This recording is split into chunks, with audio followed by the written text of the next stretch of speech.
Howdy ground mantlers, thanks for joining me. It's Dan from Game Reviews here, and I'm showing you Final Fantasy VII Crisis Core Reunion.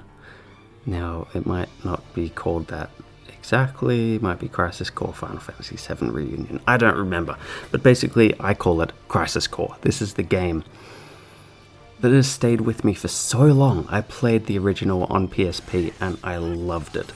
Loved it. It's got action, it's got upgrades, it's got storyline, it's got almost gacha. I mean, like, yeah, anyway, we'll get there. So, basically, this game I played on PS5, and it's a remake of the PSP game Crisis Core. It's not like a remake like Final Fantasy VII. This is a true remake.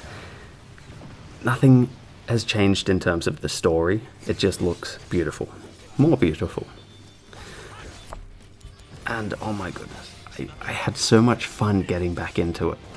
Crisis Core was an absolute staple game on the PSP for me. I would play it so often. It was a game that filled me with such joy, and seeing it on the PS5, it's amazing.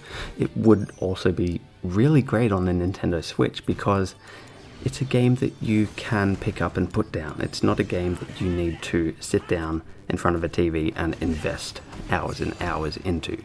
You can if you want to, but it's not necessary to enjoy the game. But anyway, PS5 looks gorgeous, plays great, and it brings back so many fun memories of gaming. So the idea of Crisis Core is you are playing as ZACK. Does he have a last name? Oh my goodness, I forget. ZACK. Anyway, you're playing as ZACK. So this is before the events of Final Fantasy VII. You aren't playing as Cloud. Cloud Strife is not hardcore and awesome just yet. Instead, you were ZACK. ZACK Fair, that's it. And yeah, you were in Shinra. You were doing missions. You were getting stronger, leveling up your materia, and following a storyline, whilst also completing side missions and getting access to summons and more powerful materia and stuff like that. The gameplay itself is very action-based. You run around like little dungeons.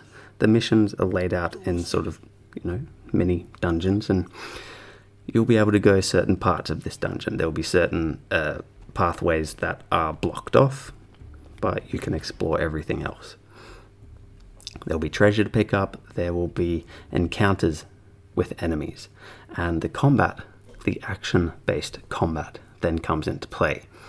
You run around, you hack and slash, you cast spells, you dodge, and all that jazz, and your enemies will be constantly trying to attack you. They'll be using their own spells and abilities, and you'll need to either block them, dodge them, or interrupt them. Now, what I was talking about with the gacha system, it's kind of like that because it's a slot machine that is constantly spinning whilst you're in combat. And certain things will line up, and this might trigger a limit break, so a strong attack. Or you might trigger like 3 of the same number or something, and this will level up your materia, or it will grant you status effects like invincibility or unlimited AP, action points, or unlimited spell points, and so on and so forth for a certain amount of time. But then it can also trigger summons to be cast. And these were the fun bits. You're watching that little slot machine spin around, and you see the summon heads pop up, and you're like, come on, yes, I'm gonna get my summon ready, and then you use it, and you're like, that's so cool, man, look at that. Oh, it's just so good. Crisis Core, such an awesome game. I'm giving it 5 out of 5 stars easily on PS5. Nintendo Switch, it would be 5 out of 5 stars. Xbox, 5 out of 5 stars. Anything. PSP, 5 out of 5 stars. I loved Crisis Core.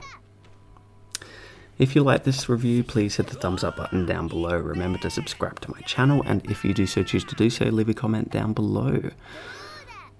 Did you ever play the original Crisis Core on PSP, and if so, what did you think? Let me know in the comments below. And yeah, please check out my Patreon page. Consider pledging a few dollary dues to me, which would be much appreciated. See you next time.